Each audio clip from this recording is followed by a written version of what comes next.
Prabhupada, Srila Prabhupada.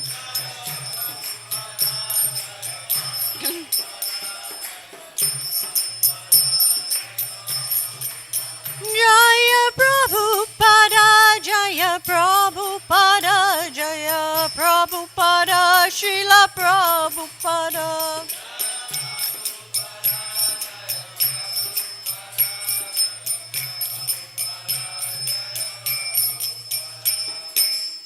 Jayam Vishnupal Pamahansa Pabhakacharya Sate Satashi Shriman His Divine Loving Grace A.C. Bhaktivedanta Goswami Srila Prabhupada Ki Jayam Vishnupal Pamahansa Pabhakacharya Sate Satashi Shriman His Divine Loving Grace Srila Bhakti Siddhanta Saraswati Goswami Srila Prabhupada Ki Anantakoi Vaishnavinda Ki Namacharya Haridas Thakur Ki Brahmachakho Shri Krishna Chaitanya Prabhu Nityananda Shri Advaita Shri Gadadhar Shri Vasari Gaur Bhaktavinda Ki Shri Shri Radha Krishna Gopinath Sammakunda Radha Kunda Girdi Govardhan Ki Vrindavan Dham Ki Mayapur Dham Ki Jagannath Puri Dham Ki Shrimati Tulsi Devi Ki Sankirtan Movement Ki Tamaveda Bhaktavinda Ki, all glories to the assembled devotees, all glories to the assembled devotees, all glories to the assembled devotees, all glories to Shri Guru and Shri Ganga, glories to Srila Prabhupada. Namo Vishnupadaya Krishna Pasataya Bhutale, Srimati Bhakti Vedanta Swamini Namani, Namaste Saraswati Devi, Gauravani Pachanini, Nivishesha Siyavari Pasatya Dasatanini. Narayanam Namaskritya.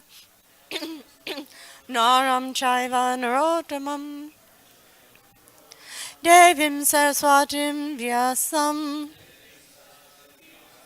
Tato Jayam Mudirvayat. Before reciting the Srimad Bhagavatam, which is the very means of conquest, one should offer respectful obeisances unto the personality of Godhead, Narayana, unto Narayan Rishi, the supremmost human being, unto Mother Saraswati, the goddess of learning, and unto Srila Vyasadeva, the author. Naishya Preshu Adripadreshu Nicham Bhagavata Sevaya Bhagavati Uttama Sloke Bhaktir Bhavati Naiskiki.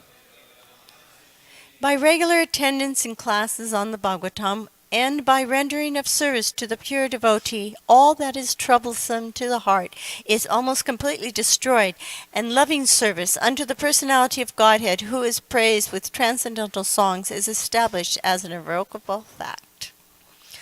Om Aganatimrandasya Jana Jana Salakaya Chaksun Militanyena Tasmai Shri Gurave Namaha Shri Chaitanya Manobhistam Stapitam Yena Bhutale Swayam Rupa Gadanmayam Dadanti Swapradantikam Vandeham Shri Guru Shri Yuta Barakamalam Shri Gurum Vaishnavamscha Shri Rupam Sagjagatam Sahagana Raghunatham Vitam Tam Sajivam Sadvaitam Sadvadhutam Parijana Sahitam Krishna Chaitanya Devam Shri Radha Krishna Padam Sahagana Lalita Shri Vishaka Vitamscha.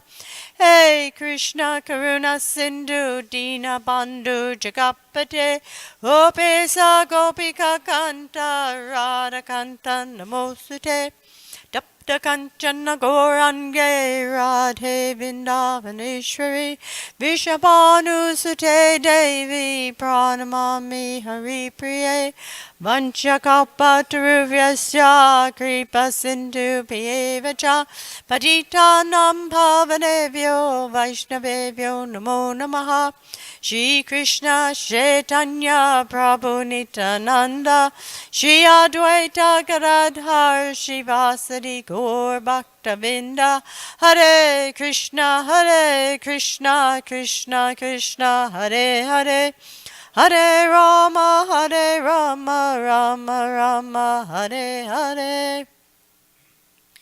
So, today we are studying in Srimad Bhagavatam, first canto, chapter 11, verse 2.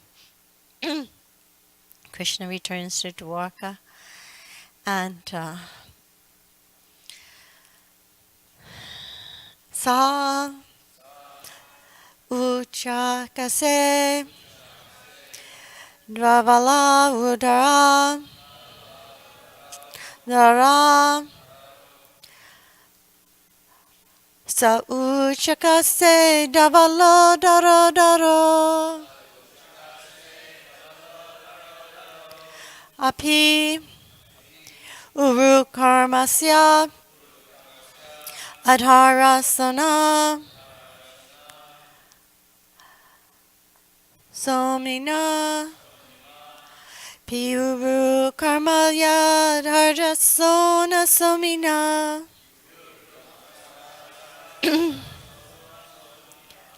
Dharmaya Manaha Karakanjaka Sambute Yata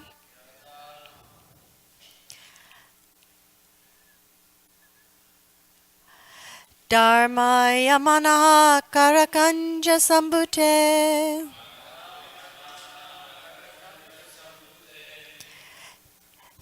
Yata Abjakande Kalahamsa Usavanaha Yata Abjakande Kalahamsa Usvanaha Sa Ujakase Davalo Daro Daro Piru Karmasya Harasana Samnina Dadmaya Manna Karakanja Sambute Katabjakande Kalahamsa Usvanaha Sa Uchakase Davalo Daro Daro Viru Karmasya Harasona Soninama Dadmaya Mana Karakanja Sambute Yatabjakande Kalahamsa Utsvanaha Sa Uchakase Davalo Daro Daro Viru Karmasya Harasona Sonima Dadmaya Mana Karakanja Sambute Katabjakande Kalahamsa Utsvanaha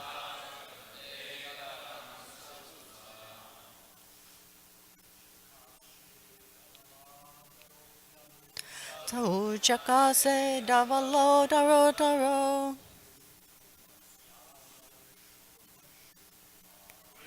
Kamasya Darasona Sonima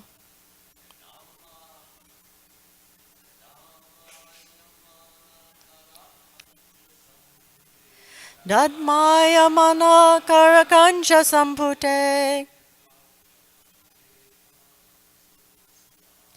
Yata Kandante Kalahamsa Usvanaha Chakase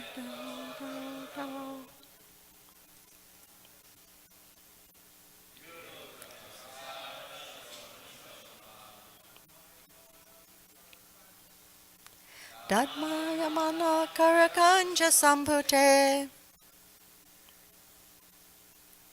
Kataj De Kalahamsa Usvanaha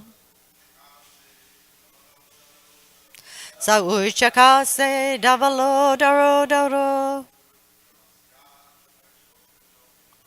Yukramasya Harsona Sonima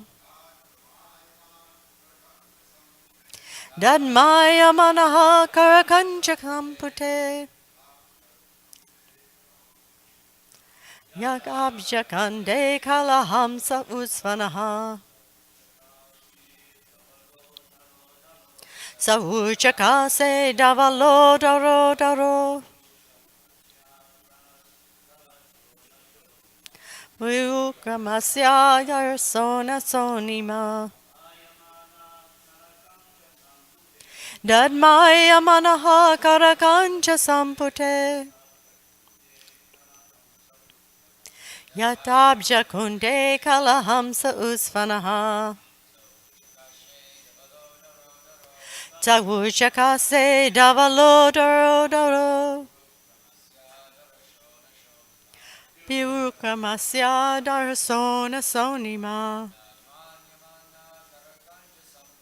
Dadmaya mana karakanchak samrite. Yajab jakande kalahamsa usvanaha.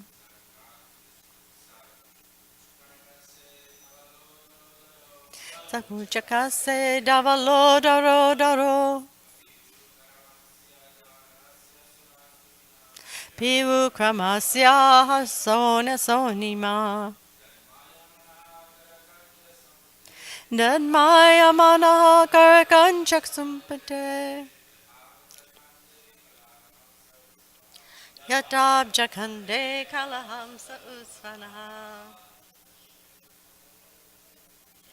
Chakase davalo daro daro.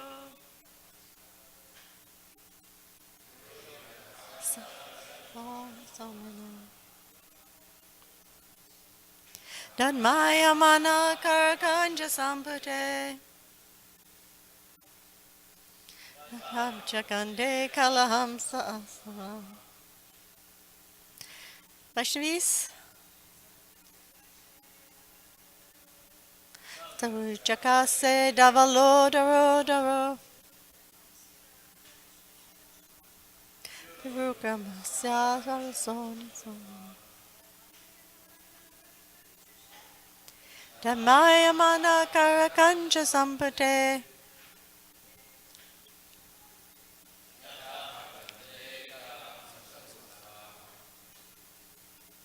Saha. That. Uchakase became brilliant. Davala udara, white and fat bold. Dara, conch shell. Api, although it is so. Urukarmasya, of the great adventure. Adharasona, by the transcendental quality of his lips. Sonima, redden. Dadmaya manaha, being sounded. Karakanja sambute, being caught by the grip of the lotus hand. Yata, as it is. Abjakande, by the stems of the lotus flowers. Kalahamsha, ducking swan. Utsvanaha, loudly sounding.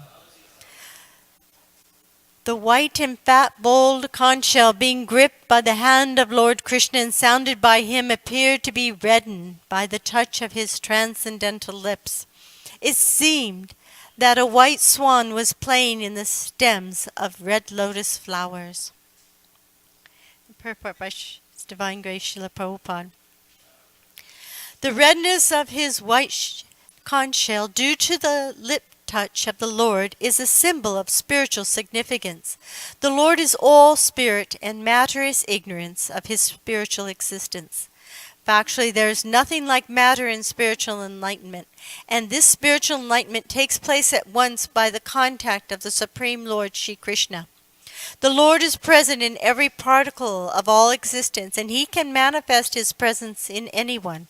By ardent love and devotional service to the Lord, or in other words, by spiritual contact with the Lord, everything becomes spiritually reddened like the conch shell in the grip of the Lord. And the Paramahansa, or the supremely intelligent person, plays the part of the ducking swan in the water of spiritual bliss, eternally decorated by the lotus flower of the Lord's feet. This is such a beautiful verse, so full of poetry and analogy. And then Srila Prabhupada expanded on that beauty in his purport. It's really very, very lovely.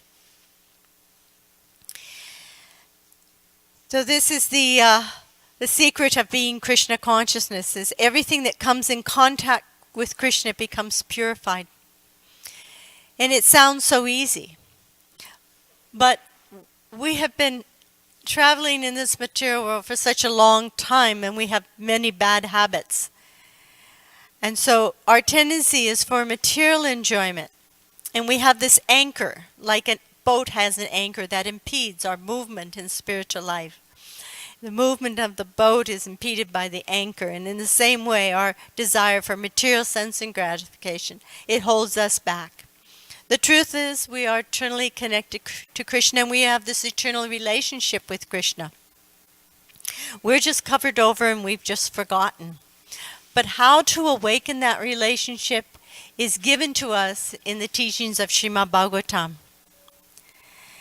And this is a very special section of the Srimad Bhagavatam here, is because we're getting a very intimate, deep view of Krishna and his relationship with devotees. It started in chapter 7 when he was driving the chariot of Arjuna, hunting for that rascal Ashvatam. And then he moved back to Hastinapur and saved Parikshit. He then accepted the beautiful prayers and had this beautiful exchange with Queen Kunti, in which Yudhisthira comes up and expresses all his distress and lamentation. So he takes him back to the battlefield where Bhishma Dev is lying dying. And then he satisfies Bhishma's desire to be totally fixed in samadhi on Krishna at the time of his death. Then he goes back to Hastinapur. So all this is all for the devotees. He consoles Subhadra for her loss of Abhimanyu. And he accepts the prayers of the women from the roofs of the Hastinapur, glorifying the residents of Dwarka. So now he's returning to Dwarka. And this was done with great pomp and circumstances because the devotees, they're so grateful and so happy to have Krishna in their lives and all that he's done for them. So we're seeing Krishna consoling his devotees again and again. We're seeing him protecting them again and again and helping them and accepting their prayers. It's very intimate, beautiful. It's like a manufacturer will give you a little sample of something. He has so much faith in his product that he believes if he gives you this little taste, a little hand lotion or something, you put it on, you'll be sure to buy the whole bottle because you find it so wonderful. So the Srimad Bhagavatam has given us this transcendental taste of what Krishna's like, how he treats his devotees, his Leela. And we won't see this again till the 10th canto of the Srimad Bhagavatam. We get a little more glimpse in the 3rd canto when Uddhava will speak. But we're going to see Krishna's Leela avatars. We'll see Krishna Purusha's avatars and his Yuga avatars and his wonderful activities with many different kinds of devotees. But for his dealings with the Supreme Personality of Godhead in his original form, this is a very special time. And now he's going, in this chapter, he's going back to Dwarka, so we'll see his intimate relationships with his queens, which we should never think for one moment are mundane in any way. I mean, what man? It's so hard to keep one wife. Can you imagine keeping 16,108? Impossible. Impossible. Only the Supreme Controller can do this. And these relationships are coming from his internal energy. So the white and fat, bold conch shell being gripped by the hand of Lord Krishna and sounded by him appeared to be reddened by the touch of his transcendental lips. It seemed that a white swan was playing in the stem of a lotus flower. These lips, In Vrindavan, they played the flute. What other instrument did Krishna blow in Vrindavan? Buffalo horn, yes. He blew the buffalo horn. But in Dwarka, Krishna does not have a flute. He has this panchajanya. But the gopis, they felt great competition with the flute. And there's a whole Venu Gita, that quite a large chapter, that they discuss their dissatisfaction with the fact that the flute is anywhere around. And there's all these different relations and antics that go on between Krishna and the gopis around this flute. One day, Lord Chaitanya, Jagannath Puri, was taking darshan of Lord Jagannath, and the pujaris gave him some Mahapashadam. And he tasted a little, but he started to go into such ecstasy he had to check himself. He had to hold himself back. And he didn't want to go into that kind of ecstasy in front of all the servants of Jagannath. So he took the prashadam back to his residence with all his associates, and after a kirtan, he distributed the prashadam to his associates. And then he said, "These ingredients, such as sugar, camphor, black pepper, cardamom, cloves, butter, spices, and licorice, are all material. You have tasted them all before and savored their aromas. However, when combined together in this preparation and offered to Lord Jagannath, these ingredients acquire extraordinary taste and uncommon fragrances. Just taste them and see the difference in the experience. Apart from the taste, even the fragrance pleases the mind and makes one forget any other sweetness besides its own." And then he lowered his voice and he said, "If we search for an answer to this uncommon marvel, we can come to only one conclusion. The spiritual nectar of Krishna's lips must have touched these ordinary ingredients and transferred to them all his qualities. The special attribute of Krishna's lips are the same enchanting fragrance and uncommon taste which makes one forget all other experiences. My dear devotees, this prashadam has made available only as a result of many pious activities. Now taste it with great faith and devotion." They all took the prashadam and became mad in ecstasy and love of Godhead. And then Ramananda Roy, he cited this verse from the Srimad Bhagavatam 10:31-14, where the gopis are speaking to Krishna. "O hero of charity, please deliver unto us the nectar of your lips. That nectar increases lusty desires for enjoyment and diminishes lamentation in the material world. Kindly give us the nectar of your lips, which are touched by your transcendental vibrating flute, for that nectar makes all human beings forget all other attachments." So Krishna is now blowing his panchajanya. This conch shell he acquired in quite an interesting way. When Krishna had killed Kamsa, he went back to Mathura, and he went under the care of his parents, Vasudeva and Devaki. He had to expand his Yogamaya potency over them because they were seeing him as the Supreme Lord. But then when they became under the influence of Yogamaya, they were looking at Krishna as their little son. And they realized, oh, this boy has been playing in the forest for years and he has no proper education. He's a Kshatriya, and in order for him to be accepted and respected as a Kshatriya, he needs an education. So they sent him to the school of Sanipani Muni, and where there were lessons. And for 64 days, he studied the lessons. 64 nights, in the evening, they accomplished the lessons, and they mastered the lessons and displayed that in the evening. And it was interesting to see the different lessons that they had to take, the curriculum at this school. They learned to sing different songs and tunes and compose songs. They learned favorable and unfavorable accents and meters. Of course, they learned also Kshatriya duties, but they also learned how to dance to the rhythm of melody and different songs, and write dramas, and set up theaters, decorate actors. They learned to do various types of paintings, from the simple village art to the highest perfectional stage. They learned to paint on tilak and dots on the forehead. They made paintings like we have in the front of the temple now, with liquid paste of rice and flowers on the floor.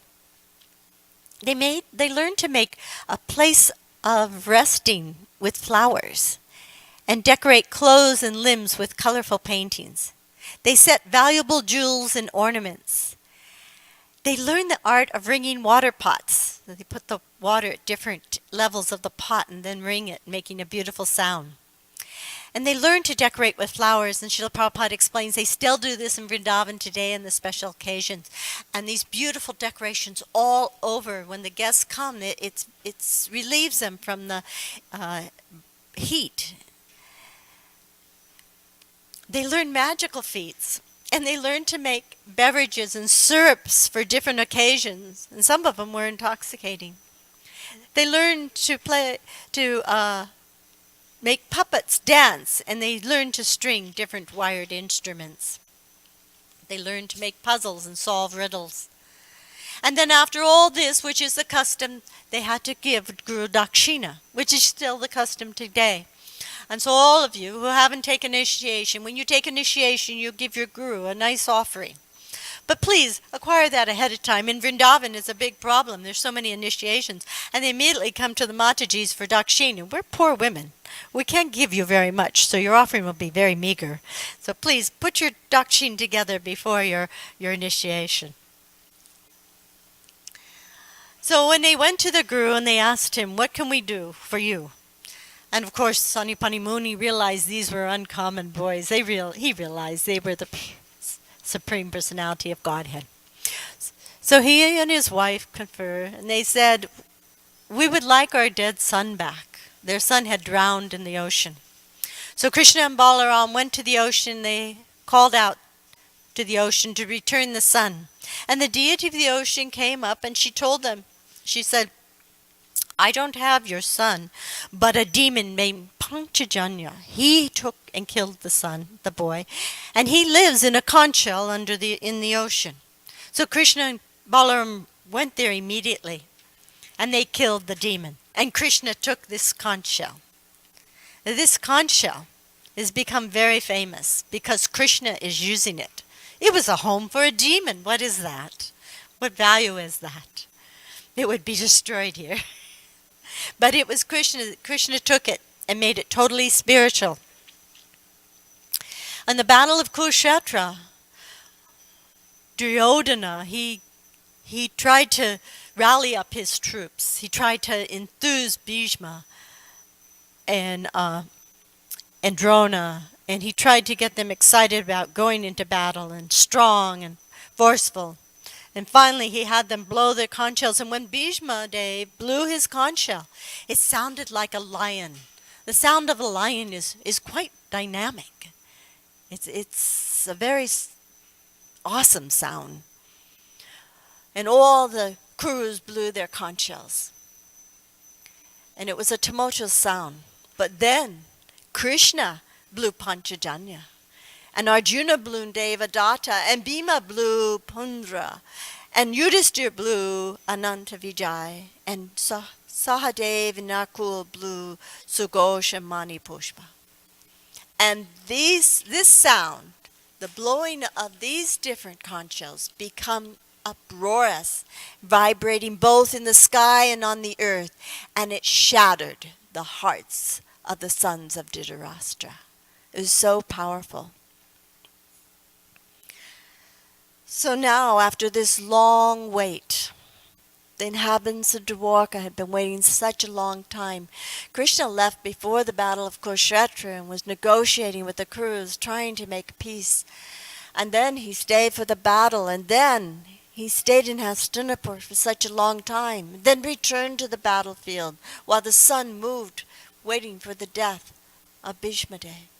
So the inhabitants were so anxious to see Krishna that they had prepared everything over and over again, because preparations go stale, right? So they have to do them again and again and again, just waiting to see when is our Krishna coming back. So after such a long separation, he's returning, and he's returning with this sound vibration, which is so beautiful, and is gladdening their hearts and consoling them. It's exciting and it's peaceful at the same time.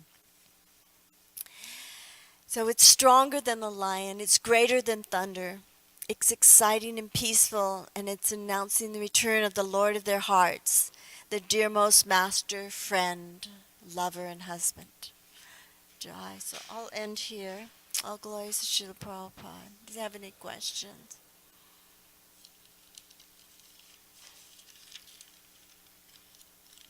Question? Ananta Kirtan, is that a question? Okay.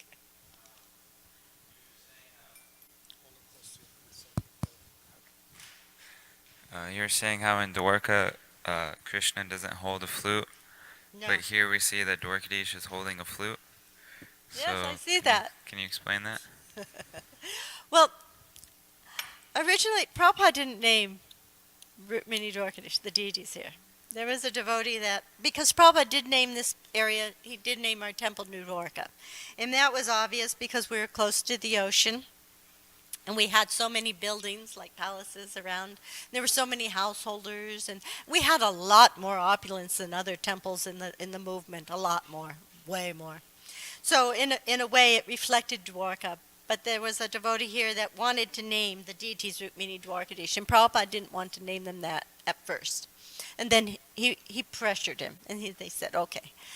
But so I see it as simultaneously one and different. He's Krishna, and he can do anything. But we're in the line of Lord Chaitanya. And Lord Chaitanya is teaching us to worship Radha and Krishna. Because Lord Chaitanya is giving us the greatest love of Godhead. And that's Madhurya Ras. Rabindranath Prabhu.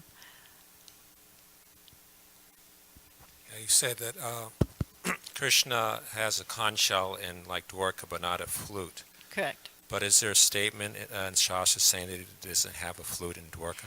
Actually, there is a pastime in which somehow or another he comes across a flute. And I'll find it for you. I can't tell you off the top of my head. Okay. But maybe, oh, Tattvadarshini. He might, do you know where that statement is in Shastra? Oh. I can tell just two things Prabhupada said about the flute of the deities here. When he installed the little deities, there wasn't a flute. There just wasn't a flute from India to put in Krishna's hands. So he had the devotees break a twig off of a tree, and the twig was put in Krishna's hands as the flute. That's one thing. And then there's a letter to Karandar, and Karandar sent Prabhupada a picture of the deities, I think the small deities, without a flute, but with a flower in his hands. And Prabhupada said, why can't you get Krishna a flute? Just take a twig, and then this time he said, wrap some silk cloth around it and hang a pearl from that, and then that'll be the flute. 'Cause they didn't have the flute yet. They hadn't gone to India to shop for the flute yet. Yes, we worship Krishna with a flute. Do you know why Krishna plays the flute? He attracts the fallen souls by his playing of his flute. It's also a symbol that he doesn't have anything, he doesn't have to do anything. He's the Supreme Personality of Godhead. So he can play on his flute all day.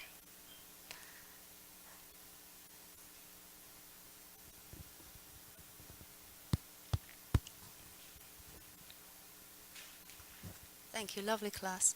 I was just curious if you could elaborate a little bit about how Devaki and Vasudeva, they thought to educate their children as Kshatriyas, but actually all the things they learned were actually arts and not military science.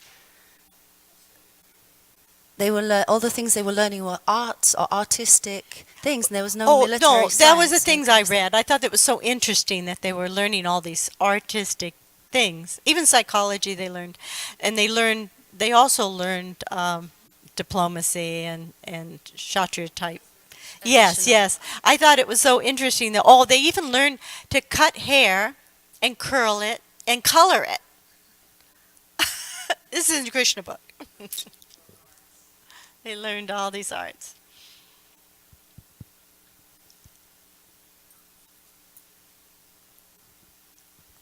Hare Krishna Mata. Two related questions. One would be about the function of the conch shell, blowing conch shell, like before and after arti.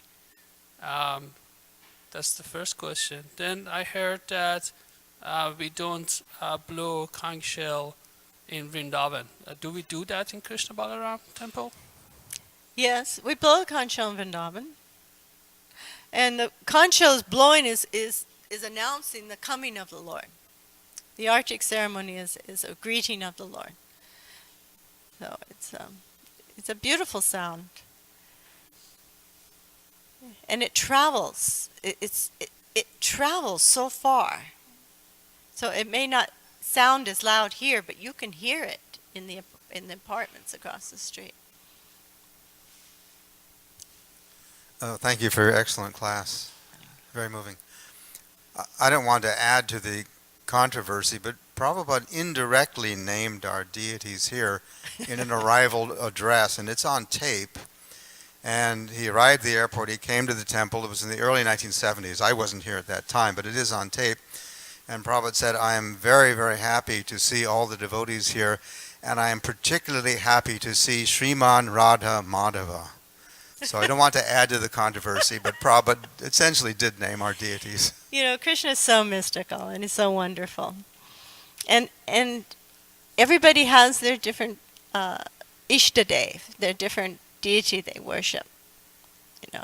And some people, we worship Krishna in the mood of Lakshmi Narayan. We worship them with awe and reverence because we're not at the position where we can worship them as Radha Krishna. So we worship him as Lakshmi Narayan. But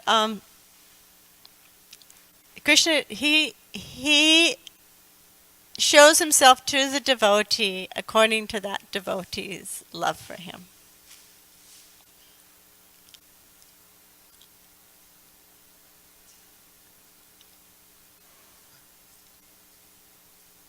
Jai. Oh, wait, one more question. Hare Krishna Mataji. Okay, personally, I'm very fallen, so I don't have the capacity to see that, Krishna is there, the deity is no different from God. But I'm confused in terms that the deity in front of us, it should be seen as a Rukmini Dwarkadis, it should be seen as a Radha Krishna. How? I'm confused. I would just, you would just pray to Krishna for enlightenment on your relationship with him. It's not, it doesn't matter how much Shastra you read, basically. It's about our relationship, our love for Krishna. You develop a relationship with Krishna. You bring him something. You give him something. You pray to him. You bring him your troubles. You bring him your happiness. It's about the relationship. That's the important thing. Is there a possibility of some rasa bas? Because what if you're approaching the deity in the mood of Radha Govinda, Radha Madhava, like Prabhu said, but then in the morning people are chanting Rukmini Dwarkadi? No, because this is Krishna. Krishna is amazing. He can show himself in any form. When he first appeared in the cell of Devaki and Vasudeva, he first appeared in forearm form. And they're like, no, we want your two-arm form because if Kamsa sees you in the forearm form, he'll kill you. Now, He couldn't kill him, right? He's Krishna. But still, it was their love. They wanted to see that true form. So it's about our love for Krishna, basically.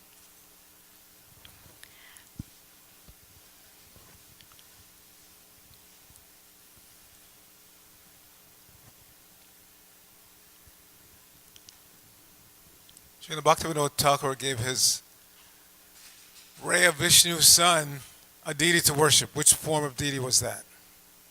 I couldn't understand you. Kurma, thank you.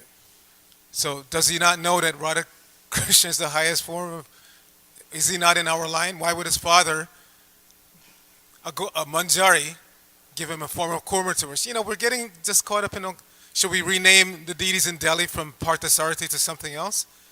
You know, if you're so advanced that you're seeing Krishna and Radharani in Vrindavan, you're going to see them here anyway.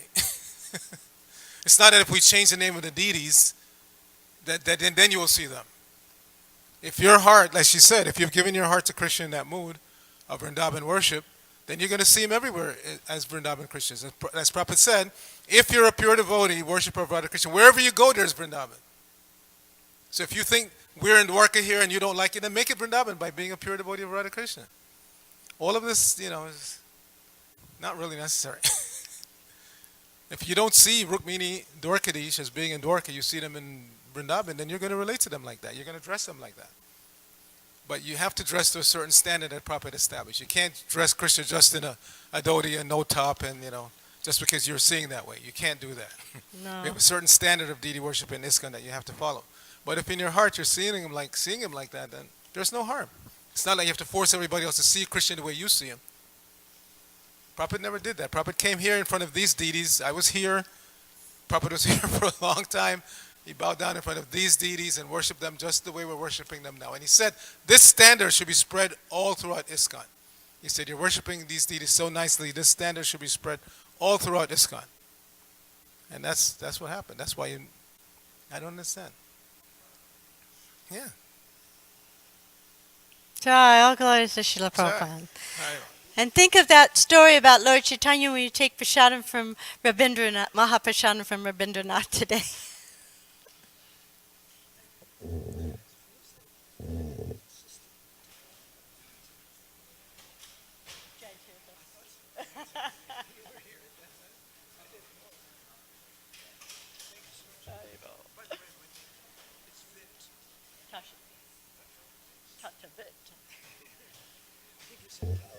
I did.